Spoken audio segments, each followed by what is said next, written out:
Курман айттын эрежеси. Өлгөн жакындарды эстеп кайгы менен өткөрүү күн эмес, мусулмандар чогулуп майрамдачу күн. Курманчылык кылуучу адамдар мусулман акылы ордунда, сапарда болбогон, балагатка жеткен, колунда бар. Ушул 5 шарты туура келген адамга милдет. Айт намазга чейин курмандык чалса болбойт. Курмандык кылуунун малы кой эчкинин жашы 1 жашар болуу керек, бирок козу 1 жашардай көрүнсө. Уй бука 2 жашар, төө 5 жашта болуу керек.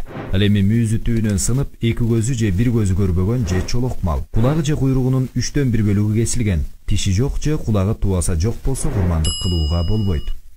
Малды союунун тартиби: бычак курч болуусу, 4 бутун байлап кыблага каратып коюу, башка малдын көз алдында сойбош керек. Бисмиллах Аллаху акбар деп тамагынан мууздоо. Мууздалган малды тезинен жүлүндөбөй туруу керек.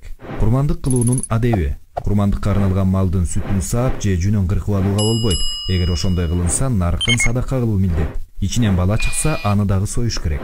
Курмандык кылган малдын эти уй же төөнү 7 адам кошулуп курмандык кылса, анын этин тараза менен такт бөлүш керек. Союлган малдын этин 3кө бөлүп, өзүнүн үй бүлөсүнө, туугандарына, дос кошуна, тааныштарына, 1 бөлүгүн кедей кембагалдарга берген абзел. Союлган малдын этин сатууга болбойт.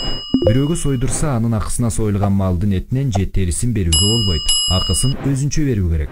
Этин же терисин мусулман эмес кедей кембагалдарга дагы берсе болот.